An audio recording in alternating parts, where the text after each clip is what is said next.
तो foundation engineering के इस नेक्स्ट लेक्चर में आपका स्वागत है। मेरा नाम है शिवम पांडे और हमने लास्ट क्लास में स्टैंडर्ड पेनिट्रेशन टेस्ट की बात करी थी, तो आज हम उसी टॉपिक को आगे कवर करेंगे। हमने ओवरबर्डन करेक्शन के बारे में कुछ चीज़ें पढ़ी थी, हम उसको थोड़ा और देखेंगे डिटेल में, and also we will be talking about the dilatancy correction. तो let us begin now with this topic. तो हमने लास्ट टाइम बात करी थी एसपीटी में करेक्शंस की, और हमने दो करेक्शन की बात करी थी। पहला करेक्शन था ओवरबर्डन करेक्शन, ऑलराइट, और दूसरा हमने करेक्शन की बात करी थी क्या, डायलेटेंसी करेक्शन। तो हम ओवरबर्डन करेक्शन में सबसे पहले हम एंटर कर रहे थे। तो यहाँ पे हमने बात करी थी क्या कि इफेक्टिव वर्टिकल ओवरबर्डन प्रेशर, जो कि यहाँ टन पर मीटर स्क्वायर में दे रखा रहता है, और जो करेक्शन फैक्टर होता है वो CN की वैल्यू होती है। अच्छा, और एक चीज़ और समझिएगा यहाँ पे कि हमें जो फील्ड में ऑब्टेन होती है value, that is what, N। अच्छा, यदि मैं इसको बात करूँ तो इसको मैं यदि करेक्ट करना चाहूँ सबसे पहले ओवरबर्डन करेक्शन के लिए, so it is given by N1 that is equal to CN into N। Alright, so that is there. अच्छा, एक चीज़ और समझिएगा, एक करेक्शन जो प्रपोज किया गया है पेक, हेंसन और थॉर्नबर्न के द्वारा in 1974, it is given by N1 is equal to 0.77 log of 2000 by P bar. अच्छा, जब हम P बार की बात करते हैं, P डैश बोलूँ या P बार बोल दूँ, ये सभी चीज़ें क्या है, इफेक्टिव वैल्यूज़ को दर्शाती हैं। इफेक्टिव क्या, effective overburden pressure at the depth eight which N value is measured. अच्छा, ये जो N1 की वैल्यू है 0.77 लॉग 2000 बाय P बार, यहाँ पे जो P बार है ये किस में है, किलो न्यूटन पर मीटर स्क्वायर। यदि मैं इसी फॉर्मूले को जैसा लिखा गया है पेक, हेंसन और थॉर्नबर्न के द्वारा, तो इसको मैं ऐसे लिखूँ 20 बाय P बार, तो यहाँ पे जो P बार आएगा वो किस में रहता है, that is kilogram per centimetre square. ठीक है, तो यदि मैं 20 करके लिख देता हूँ तो P बार की value kilogram per centimetre square में होगी। I am usually talking about this in kilo newton पर मीटर स्क्वायर। अच्छा, थोड़ा सा हम आगे इसमें बढ़ते हैं और यहाँ पे देखेंगे कि जब P डैश की value less than 0.25 kilogram per centimetre square होती है तब क्या होता है। सो CN is given by the figure, तो आप वैल्यू वहाँ पे चेक करोगे कि P डैश की वैल्यू कितनी है, उसके करस्पॉन्डिंग जो भी CN की वैल्यू होगी आप उसको निकाल लोगे। ओके, और इस इक्वेशन का उस समय आप यूज़ नहीं कर रहे होगे। अच्छा, for both from both figure and equation, जब P डैश की value 1 kilogram per centimetre square होगी then CN will be equal to 1। अच्छा, इस चीज़ को मैं देखिए यहाँ पे आपके सामने थोड़ा सा प्रूव करने की कोशिश करता हूँ। यहाँ पे मैंने बात करी क्या, 1 किलोग्राम पर सेंटीमीटर स्क्वायर की, alright, 1 kilogram per centimetre square है ना, 1 किलोग्राम पर सेंटीमीटर स्क्वायर। यदि मैं इसको बात करूँ न्यूटन में, तो मैं इसे क्या कहूँगा, 10 न्यूटन पर सेंटीमीटर स्क्वायर, ऑलराइट, 10 न्यूटन पर सेंटीमीटर स्क्वायर। यदि मैं इसको मीटर स्क्वायर में कन्वर्ट करना चाहूँ तो मैं क्या कहूँगा, 10 into 10 to power of 2 into 10 to power of 2 newton पर मीटर स्क्वायर। यदि मैं इसको कन्वर्ट करना चाहूँ किलो न्यूटन में, so I will be saying that it is equal to what, 100 kilo newton पर मीटर स्क्वायर। तो यहाँ पे आपको एक चीज़ समझ में आ रही है कि 1 kg per centimetre square is equal to 100 kilo newton पर मीटर स्क्वायर। मतलब 1 सेंटीमीटर बाय 1 सेंटीमीटर के एरिया पे, 1 सेंटीमीटर बाय 1 सेंटीमीटर के एरिया पे यदि फोर्स लग रहा है, कितना वेट कितना रखा हुआ है, 1 किलोग्राम का। ठीक है, तो ये सेम ही है किसके बराबर, यदि 1 मीटर बाय 1 मीटर के एरिया पे कितना वेट रखा हो, 100 किलो न्यूटन का।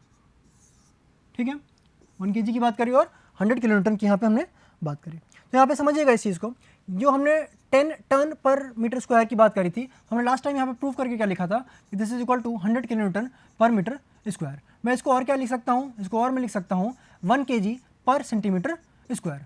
तो जो हमने अभी क्वेश्चन में बात करी थी, जो हमने प्रीवियस अभी डेटा देखा था, उसमें मैंने ये बात करी थी क्या कि यदि 1 kg पर सेंटीमीटर स्क्वायर का ओवरबर्डन प्रेशर लग रहा है, उसके करस्पॉन्डिंग जो करेक्शन फैक्टर है ओवरबर्डन प्रेशर का, जो कि CN से डिनोट करते हैं, that is equal to what, 1।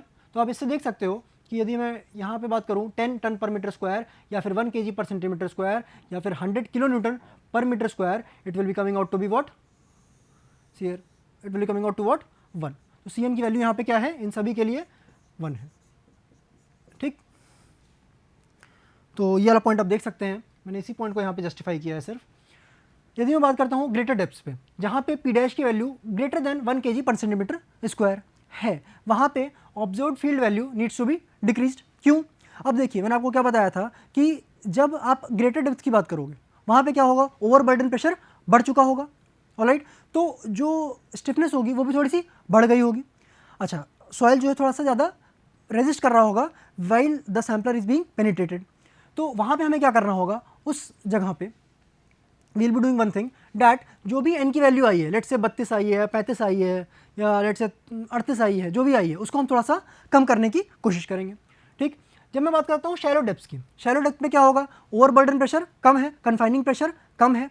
जब कन्फाइनिंग प्रेशर कम है तो क्या होगा, जो resistance offered by the soil it will be slightly less. When it is slightly less, alright, तो जो ऑब्जर्व वैल्यू होगी वो थोड़ी सी कम आई होगी। वो यदि कम आई होगी तो हम उसको करेक्ट करके क्या कर देंगे, उसको थोड़ा सा बढ़ा देंगे। ठीक, तो हम जो Cn जो n की वैल्यू जो है उसको हम थोड़ा सा बढ़ा देंगे। कहाँ तक बढ़ाएंगे, सिर्फ और सिर्फ 2 तक। ठीक, Cn की वैल्यू बस 2 तक ही कर पाएंगे। What ever be the case, Cn की वैल्यू 2 से ज़्यादा नहीं होगी। ऑलराइट, तो ये चीज़ आप यहाँ पे देख सकते हो क्या, कि देखिए यहाँ पे जब Cn का ग्राफ देख रहे हैं तो यहाँ पे 0.4 से स्टार्ट हुआ है, 0.4 हुआ, 0.8, 1.2, 1.6, 2। तो Cn की वैल्यू क्या है, 2 से ज़्यादा तो नहीं है। तो जो करेक्शन फैक्टर है, यदि मैं बात करूँ n1 की, तो वो Cn इंटू वॉट n। तो यदि मैं बात करूँ तो ये कह सकता हूँ कि जो भी लेट से n की वैल्यू आई, जो भी आपने फील्ड में n की वैल्यू ऑब्टेन करी, उससे दुगने से ज़्यादा तो value, corrected value overburden pressure की नहीं हो सकती है। ओके, तो आप यहाँ पे देख सकते हैं क्या, कि एकदम ही स्टार्टिंग में जब बात करें, यहाँ पे जाते आते ये कर्व यहाँ पे थोड़ा सा एसिम्प्टोटिक टाइप का हो गया है, और यहाँ पे देखिए जब बात करेंगे तो कितनी आ रही है Cn की value, this is coming out to be 2। ठीक है, और जैसे जैसे ओवरबर्डन प्रेशर बढ़ रहा है, ठीक, जैसे जैसे ओवरबर्डन प्रेशर बढ़ रहा है, कर्व का क्या हो रहा है, Cn की वैल्यू और कम होती चली जा रही है, because we are trying to decrease it there. ठीक, जैसे हम बात कर रहे हैं कि ओवरबर्डन प्रेशर बढ़ रहा है ना, 10 हुआ, फिर 20 हुआ, 30 हो गया, ये कब होगा, ये जब आप और ज़्यादा डेप्थ पे चले जाएंगे। और जैसे ही आप और ज़्यादा डेप्थ पे जाएंगे, वहाँ पे क्या होगा, आपको कुछ ना कुछ वैल्यू को डिक्रीज करना पड़ेगा। और आप कर्व से देख सकते हैं कि Cn की वैल्यू क्या हो रही है, Cn की वैल्यू और ज़्यादा कम होती चली जा रही है। जैसे जैसे हम डेप्थ में चले जाएंगे, वैसे वैसे कर्व क्या हो रहा है, और ज़्यादा डाउनवर्ड टर्न ले रहा है। ओके, तो Cn की वैल्यू जैसे जैसे कम होगी, वैसे ही n1 की वैल्यू क्या होगी, थोड़ी सी कम हो जाएगी। अच्छा, यदि मैं बात करूँ डायलेटेंसी करेक्शन, यदि मैं इसको एक और नाम देना चाहूँ तो इसको मैं और बोल सकता हूँ क्या, वाटर टेबल करेक्शन। ओके, तो सिल्ट और fine sand below the water table develop pore water pressure which is not easily dissipated. ये चीज़ हमने बात करी है पहले भी। Now this pore water pressure which gets developed increases the resistance of the soil. ये मैंने आपको अभी जब मैंने डिस्कशन स्टार्ट किया था करेक्शन का, तब मैंने बात करी थी इसकी, कि जब सॉयल में पोर वाटर प्रेशर होता है वो क्या करेगा, जैसे वो डेवलप होगा, जैसे ही ऊपर से हैमर का प्रहार होगा, तुरंत क्या होगा, पोर वाटर प्रेशर क्या करेगा, और रेजिस्ट करने की कोशिश करेगा। जब और ज़्यादा रेजिस्ट करने की कोशिश करेगा तो जो एन वैल्यू है, जो पेनिट्रेशन नंबर ऑफ ब्लोज हैं, वो क्या होंगे, और ज़्यादा बढ़ गए होंगे। Okay, so now this pore water pressure which gets developed increases the resistance of the soil. जब सॉयल का रेजिस्टेंस बढ़ेगा, सॉयल ने और रेजिस्टेंस ऑफर किया, मतलब नंबर ऑफ ब्लोज जो रिक्वायर्ड होंगे पेनिट्रेशन के लिए वो बहुत ज़्यादा बढ़ जाएंगे। So more number of blows are required. Okay, so this correction is required only when the water table is at or above the test level. ठीक, if water table is below the test level, this correction is not at all required. पानी नहीं है तो आप उसमें क्या चीज़ की बात कर रहे होगे। Okay, so if we are talking about this fine sand and silt, इसी के लिए होता है। IS 2131/1981 incorporates the Terzaghi and Peck recommended dilatancy correction. Okay, जब n1 की वैल्यू ग्रेटर देन 15 हो तब। अच्छा, n2 का जो करेक्शन है वो दिया गया है फॉर्मूले से। जो हमारा पहला करेक्शन था वो n1 वाला जो हमने कर्व से देख रखा था, उसमें हमने भी पैक वाली इक्वेशन वहाँ पे लगा रखी थी। Okay, so n2 is equal to 15 plus half of n1 minus 15। So this is the second correction. तो यहाँ पे एक चीज़ और समझिएगा कि आपको फील्ड में मिली क्या वैल्यू, n वैल्यू, इसमें आपने क्या लगाया, ओवरबर्डन करेक्शन लगाया, आपको क्या वैल्यू मिली, n1 वैल्यू मिल गई। फिर आपने एक और करेक्शन लगाया, कौन सा, डायलेटेंसी करेक्शन, आपको कौन सी वैल्यू मिली, n2 वैल्यू मिली। आपको ये ध्यान रखना है कि सबसे पहले आप ओवरबर्डन करेक्शन लगाओगे, देन उसके बाद ही डायलेटेंसी का करेक्शन आप लोग लगा रहे होंगे। तो जो हमें फाइनल वैल्यू मिली है वो हमारी है n2, और इसी n2 का आप लोग यूज़ करोगे जब will be talking about the shallow foundation या पाइल बेयरिंग कैपेसिटी। ठीक, तो हमारे लिए n वैल्यू सिर्फ और सिर्फ करेक्शन करने के बाद ही काम में आएगी, उसके पहले हमारे काम में वो नहीं आएगी। Okay, if you talk about this n2, it is the final corrected value of n। यदि n1 less than equal to 15 है तो आप कोई भी करेक्शन इस तरह नहीं लगा रहे होगे, वहाँ पे n2 is equal to n1 हो जाएगा। ठीक, वहाँ पे कोई भी करेक्शन वैलिड नहीं रहेगा। Okay, so now let us move on to one or two numericals here of this SPT. The field N value in a deposit of fully submerged fine sand, all right, was 40 pala data at a depth of 6 meters. Okay, the average saturated unit weight was 19 kilonewton per meter cube. Calculate the corrected N value as per IS 2131. अच्छा, यहाँ पे एक चीज़ समझिएगा, क्या दे रखा है कि ये फुली सबमर्ज्ड है. ओके, और क्या कहा गया है कि आपको कैलकुलेट करनी है करेक्टेड वैल्यू किसकी, एन की. अच्छा, हमने यहाँ पे क्या किया, एसपीटी परफॉर्म किया है. एसपीटी परफॉर्म किया है मतलब हमें क्या मिला होगा, कुछ एन नंबर ऑफ ब्लोज मिले होंगे. एन नंबर ऑफ ब्लोज मिले होंगे तो आप उसको किसके लिए करेक्शन करोगे, पहला ओवरबर्डन करेक्शन के लिए करोगे, देन आप उसके बाद डायलेटेंसी या वाटर टेबल करेक्शन जिसको हम बोलते हैं वो करोगे. तो आपको जो फाइनल वैल्यू मिलेगी वो क्या मिलेगी, N2 मिलेगी. So now let us see what is the data given to us. Gamma saturated दे रखा है 19 किलोमीटर पर मीटर क्यूब. अच्छा, बोल रखा है क्या, fully submerged soil. Fully submerged की बात कर दी, यानी कि हमें क्या करना होगा, गामा सबमर्ज्ड निकालना होगा, गामा डैश या फिर गामा सबमर्ज्ड एक ही चीज़ है. ओके, तो gamma submerged is nothing but 19 minus 9.81 जो भी यूनिट वेट है हमारा वाटर का. Okay, so it comes out to be 9.2 kilonewton पर metre cube. Now effective overburden pressure at 6 metre depth, क्योंकि कुछ ना कुछ जब आप 6 metre let's say if this is the ground level और आप बात क्या कर रहे हो, 6 मीटर नीचे की बात कर रहे हो, है ना. तो इस जो ऊपर जो सॉयल है ये क्या कर रही होगी, कुछ ना कुछ प्रेशर लगा रही होगी, और ये सॉयल का प्रेशर जो होगा वो क्या होगा, ओवरबर्डन प्रेशर होगा, जिसके बारे में हमने अभी बात करी. Okay, so that is what 9.2 into 6, तो टोटल कितना फोर्स लग रहा होगा, 55.2 किलोन्यूटन पर मीटर स्क्वायर. ठीक, सबमर्ज्ड है यानी कि पानी का लेवल कहाँ पे है, ग्राउंड लेवल पे यहाँ पे मौजूद है. ठीक है, so we are using this what gamma dash value, और ये जो है यहाँ पे सॉयल का यूनिट वेट होगा. ऑलराइट, ये 6 मीटर की डेप्थ है, और 6 मीटर की डेप्थ पे यदि आप निकालना चाहते हैं कि कितना इफेक्टिव ओवरबर्डन प्रेशर है, तो you are simply multiplying the distance और the depth by the unit weight. ठीक, तो यहाँ पे जो वैल्यूज आपके पास आ रही है दैट इज व्हाट 55.2 किलोन्यूटन पर मीटर स्क्वायर. अब हम इसके ऊपर करेक्शन लगाना स्टार्ट करेंगे.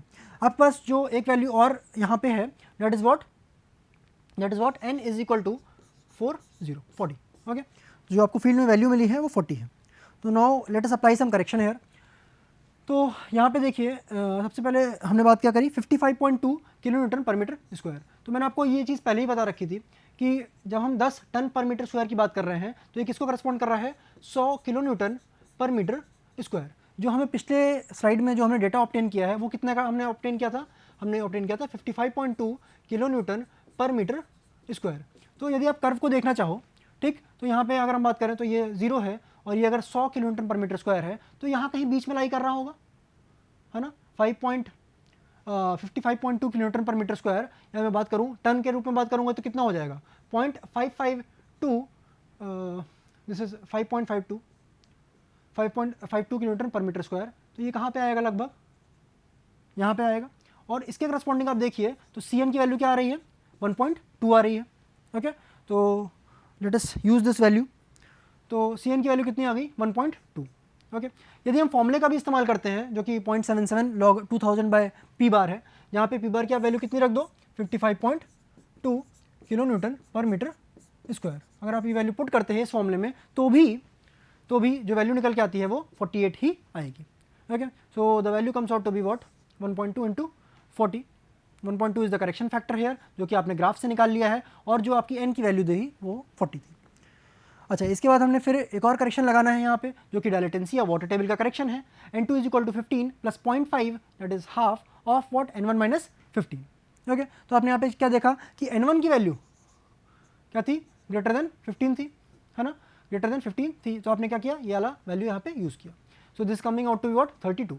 तो जो आपकी पहली जो फील्ड में वैल्यू मिली थी वो 40 मिली थी, बट जब आपने ओवरबर्डन करेक्शन लगाया it comes out to be what 48. फिर जब आपने डायलेटेंसी करेक्शन लगाया तो देखिए वैल्यू क्या आ गई, 32. तो अब आप इस n वैल्यू का इस्तेमाल अपनी फील्ड में कर रहे होंगे, ना कि जो 40 आपकी वैल्यू इनिशियल में आई है. Okay, so now let us see another numerical here. During subsurface investigation for design of the foundation, SPT was conducted at 4.5 meter below the ground surface. Okay, तो आपको एक डेप्थ दे रखी है जहाँ पे SPT कंडक्ट किया गया. Record of number of blows is given below. क्या क्या बता रखा है आपको, पेनिट्रेशन डेप्थ बता रखी है और नंबर ऑफ ब्लोज बता रखे हैं. तो इस डाटा सेंटीमीटर में दे रखा है. ओके, तो 0 से 7.5 सेंटीमीटर पेनिट्रेट करने के लिए 3 नंबर ऑफ ब्लोज लगे, 7.5 से 15 सेंटीमीटर पेनिट्रेट करने के लिए कितने लगे, 3 नंबर ऑफ ब्लोज लगे। अच्छा, इसको अगर मैं एक डायग्राम बना के समझाना चाहूँ तो ये समझिएगा, let's say this is the, कि ये अगर ग्राउंड लेवल है, ओके, और मैं यदि इसमें पेनिट्रेशन करना चाहूँ, है ना, तो बोरहोल कहाँ पे डग किया गया है, 4.5 मीटर की डेप्थ पे। तो मैंने ये बोरहोल कहाँ डग किया, यहाँ पे। ये कितना डिस्टेंस है, ये this is 4.5 metre, alright, this is there. अब यहाँ से आप ब्लोज काउंट करना स्टार्ट करोगे। आपका सैम्पलर पहले कहाँ पे है, यहाँ पे है, दिस सैम्पलर इज हियर। अब इस सैम्पलर को हमने पुश किया नीचे, ऑलराइट। सबसे पहले हमने देखा कि 7.5 सेंटीमीटर, है ना, 7.5 सेंटीमीटर में कितने नंबर ऑफ ब्लोज लगे, 3 ब्लोज लगे। So you rotated down 3। फिर आपको क्या पता चला कि अगले 7.5 के लिए क्या लगे, कितने नंबर ऑफ ब्लोज लगे, 3। 7.5 सेंटीमीटर मतलब क्या हुआ, 75 mm, है ना। तो आपको ये पता है कि जो पहले 15 सेंटीमीटर होते हैं, या मैं बात करूँ पहले जो 150 mm होते हैं, उनको हम डिसरिगार्ड कर देते हैं। तो जो ये दोनों होंगे, इसको हम क्या काउंट करेंगे, नहीं काउंट करेंगे। फिर समझिएगा, 15 से 22.5 centimetre, number of blows required is 6। 22.5 से 30 centimetre, number of blows required is 6। ऐसे ही सिमिलरली 30 से 37.5 और 37.5 से लेके 45, है ना। तो यदि मैं बात करूं तो ये पहले 150 mm है, ये उसके बाद के 150 mm है पेनिट्रेशन के, और ये उसके बाद के, alright. So these are the 3 150 mm penetration which are there. तो हमने पहले वाले को तो डिसरिगार्ड कर दिया, जो पहले के 150 mm हैं। जो बाद के हैं उनको हम यहाँ पे पिक्चर में लेंगे। और आप खुद भी समझ सकते हो कि जैसे जैसे आप नीचे चले जाओगे वैसे ऐसे क्या होगा, सॉइल और रेजिस्ट करना स्टार्ट कर देगी, और रेजिस्ट कर रही होगी तो क्या हुआ, देखो यहाँ पे वैल्यू बढ़ी, ये वैल्यू बढ़ी, ये वैल्यू बढ़ी, यहाँ पे थोड़ी सी कम हो गई, यहाँ पे ज़्यादा कम नहीं हुई है। अगर मान लो ज़्यादा कम हो गई तो हम क्या कह सकते थे कि क्या पता यहाँ पे हमें सॉफ्ट सॉइल मिल गई हो, क्या पता हमें इस डेप्थ पे सॉफ्ट सॉइल यहाँ पे मिल गई हो, हम ये भी कह सकते थे वहाँ पे। So we will be taking into picture only these number of blows. तो यही एन वैल्यू हो जाएगी आपकी। तो यदि मैं काउंट करना चाहूँ तो एन वैल्यू कितनी होगी, this will be equal to 6 plus 6 this 8 and then plus 7। जो भी ये वैल्यू आती है that will be the N value, ठीक है। 12 8 20 और एक 27, ठीक। तो this is the N value which is obtained in the field, ये आपकी फील्ड में अप्लाई हुई है।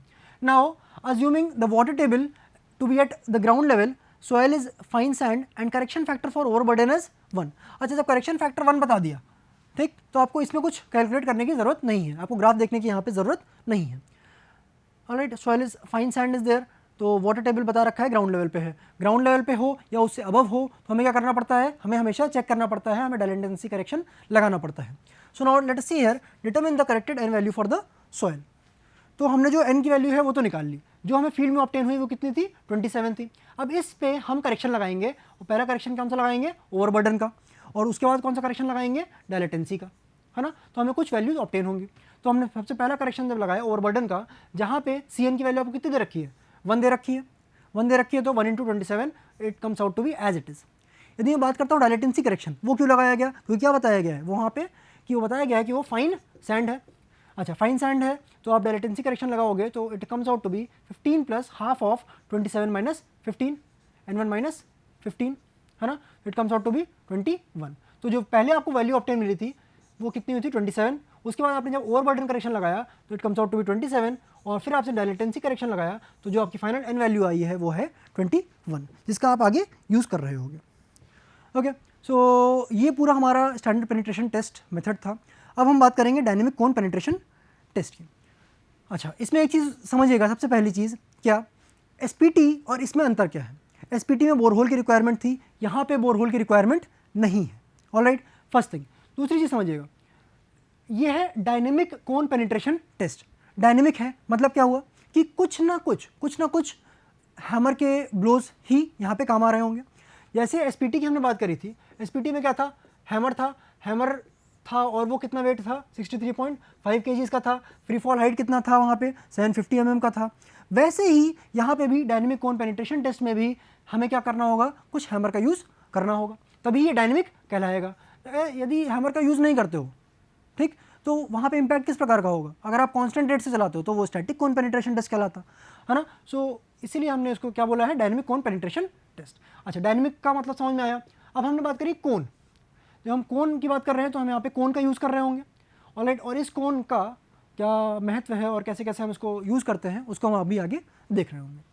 A cone having an apex angle of 60 degree and attached to the drill rods is driven into the soil by blows of a hammer of weight 65 kg, alright, and free fall height of 750 mm. तो यहाँ पे जो hammer use किया गया है उसका wait 65 kg है और फ्री फॉल हाइट 750 mm की दे रखी है।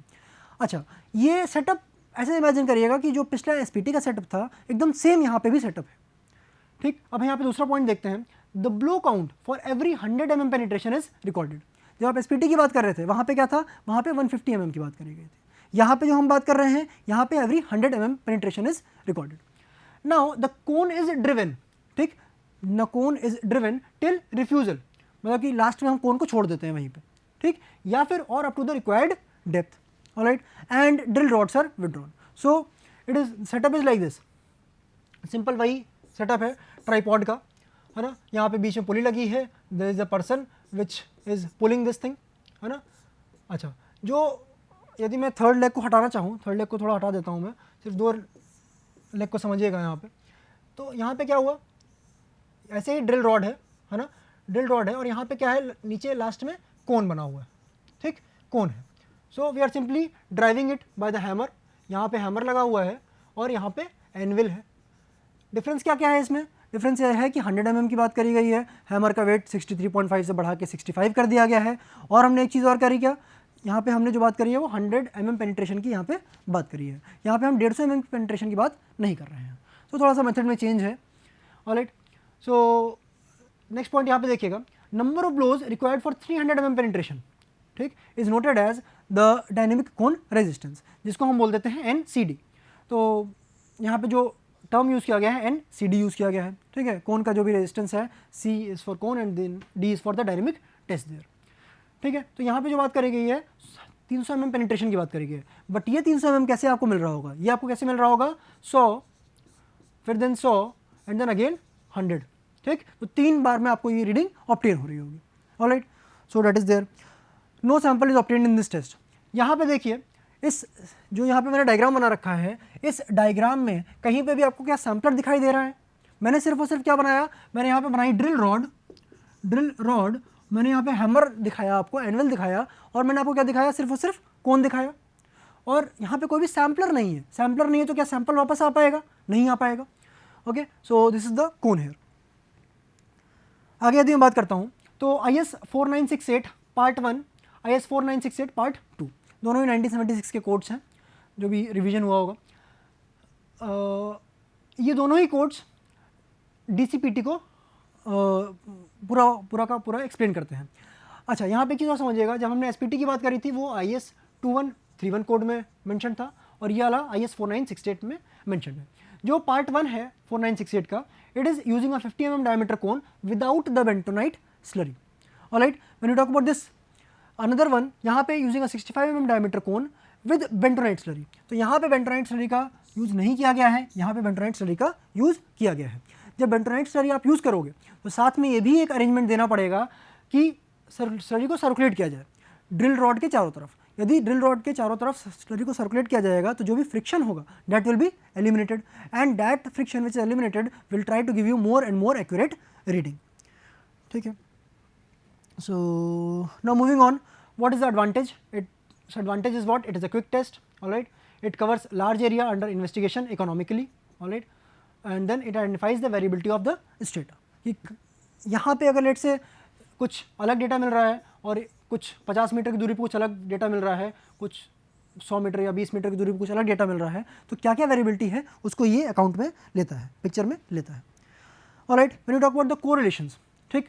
अब आपके पास NCD की वैल्यू कुछ आ गई, ठीक, बट क्या आप उसको एक्यूरेटली डिटरमिन करना चाहोगे, क्या आप उसको मैच करना चाहोगे कि NCD की वैल्यू और N की वैल्यू में कुछ ना कुछ अच्छा रिलेशन हो, या फिर जो भी N की वैल्यू आई है और आपने SPT परफॉर्म किया, आपने DCPT परफॉर्म किया, और दोनों ही वैल्यूज़ को आप चाहोगे कि जो भी वैल्यू हो एक्यूरेट मिल के आए हमें, है ना। तो आप चाहोगे कि यार जो N की वैल्यू आ रही है उसी के करस्पॉन्डिंग NCD की वैल्यू है, तो क्या हुआ, तो NCD should be coming out to be 1.5 times N for depth up to 3 metre, NCD is equal to 1.75 times of n for depths from 3 meter to 6 meter, और NCD is equal to 2 times n for depths greater than 6 meter. Alright, तो ये तीन चीज़ें दे रखी हैं किसके लिए, ये पहले वाले कोड में मेंशन्ड है, when a 50 mm diameter cone is used. अच्छा, CBRI रुड़की ने कुछ कोरिलेशन दिए हैं NCBR और N के बीच में. ओके, तो जहाँ पे बेंटोनाइट स्लरी नहीं यूज़ की गई है, ठीक है, it is without the bentonite slurry. तो यहाँ पे समझिएगा कि it is given as 1.5 times n for depth up to 4 metre. तो यहाँ पे चेंजेस हैं. Okay, it is 1.75 times n for depth from 4 to 9 metre. जब बेंटोनाइट स्लरी का आप लोग यूज़ नहीं कर रहे हो, alright, then it is 2 times n for depth greater than 9 metre. Okay, सो यहाँ पे ये DCPT का देखो सेटअप है. DCPT का सेटअप ऑलमोस्ट सेम है. ये आपका हैमर हुआ, then this is the driving head, alright, ये आपका ट्राइपॉड वाला स्टैंड है ना. Rope for hammer, this is the rope जो कि हैमर को ले जाने में और वापस लाने में काम करती है. ओके, जो ये लास्ट में है, दिस इज़ व्हाट, कोन, ठीक है. ड्राइविंग रॉड है आपकी जो कि आपके कोन को ड्राइव करती है. So this is typical setup for this dynamic cone penetration test. अच्छा, यदि मैं आगे इसमें एक बात और करना चाहूँ, कोन पेनिट्रेशन को आज हम स्टार्ट कर देते हैं. Cone penetration test is also known as static cone penetration test. अब अंतर क्या हुआ DCPT और कोन पेनिट्रेशन टेस्ट में. DCPT जो हमने बात करी थी तब वो क्या था, वो डायनेमिक पेनिट्रेशन टेस्ट था. डायनेमिक पेनिट्रेशन टेस्ट मतलब क्या हुआ कि बार बार हैमर का प्रहार उसमें करना पड़ रहा है. बट हम यहाँ पे बात करेंगे तो यहाँ क्या है, CPT बोल रहा हूँ मैं, और मैंने आपको एक और नाम क्या बोला कि ये स्टैटिक कोन पेनिट्रेशन टेस्ट. मैं बोलना चाहूँ तो SCPT भी बोल सकता हूँ, ठीक. Static cone penetration test is simply called as the cone penetration test. It is used in place of SPT, particularly for soft clays and fine to medium sand deposit. अच्छा, जब मैंने SPT की बात करी तब मैंने क्या बोला था कि वो वहाँ पे सॉफ्ट क्ले के लिए यूज़ नहीं कर सकते. क्यों नहीं यूज़ कर सकते, क्योंकि क्या पता रिमोल्डिंग हो जाए, क्या पता पोर वाटर प्रेशर एक्सेस डेवलप हो जाए जो कि एन वैल्यू को आपको एक्यूरेटली ना दे पाए. तो this is used in place of SPT, alright, जहाँ पे सॉफ्ट क्ले हो या fine to medium sand deposit हो, वहाँ पे आप इसको यूज़ करना चाहोगे. नाउ द टेस्ट असेंबली, यहाँ पे क्या चीज़ होती है, जैसा नाम है वैसा काम है ना. कोन की बात करी गई है तो यहाँ पे कोन होगा. स्टैटिक है, स्टैटिक होगा तो यहाँ पे समझिएगा, इस लाइन को सुनिएगा. यहाँ पे test assembly consist of a cone, पहला point, alright, having an apex angle of 60 degree. जैसा पिछले वाले में कोन यूज़ किया गया था वैसे इसमें भी है. And has a base area of 10 centimetre square which is pushed at a study rate of 20 mm पर सेकेंड, ऑलराइट, 20 mm पर सेकेंड. अच्छा, ये जो स्टडी रेट है ये क्या हो रहा है, जब ग्राउंड लेवल है, ऑलराइट, इस ग्राउंड लेवल में क्या हो रहा है, एक स्टडी रेट से पेनिट्रेट कर रहा है. स्टडी रेट से पेनिट्रेट कर रहा है तो हमें ये वेरिएशन कैसा दे रहा होगा, हमें एक ग्राफिकल वेरिएशन हमें रिजल्ट में दे सकता है. तो यहाँ पे आप इसे समझिएगा कि ये हर एक पॉइंट को, हर एक डेप्थ को पिक्चर में ले रहा होगा, ठीक है. अब जब हम हैमर की बात करते हैं, है ना, जब हमने हैमर का एप्लीकेशन किया तो हैमर ने क्या किया, एक बार मूव किया, एक बार पुश किया तो क्या होगा, कुछ लेट से 1 सेंटीमीटर का पेनिट्रेशन उसने एक बार में दे दिया, है ना. लेट से दूसरी बार हमने पुश किया, देन अगेन उसने 2 सेंटीमीटर का या 3 सेंटीमीटर का पेनिट्रेशन दे दिया. तो हमें क्या मिल रहा है, हमें अलग अलग एक स्टैटिक रीडिंग नहीं मिल रही है. हमें क्या हो रहा है, कुछ रीडिंग पहले मिली, फिर कुछ रीडिंग बाद में मिली, हमें इस तरीके से वहाँ पे रीडिंग मिल रही है, ऑलराइट. सो यहाँ पे देखिए एडवांटेज यही चीज़ का है कि it gives a continuous record of the variation of both the cone resistance and the friction resistance with the depth. अच्छा, ये कोन रेजिस्टेंस क्या होता है और ये फ्रिक्शन रेजिस्टेंस क्या होता है, इसके बारे में हम आगे बात करेंगे नेक्स्ट क्लास में. Okay, thank you for now. Will be discussing the CPT in the next class. Thank you.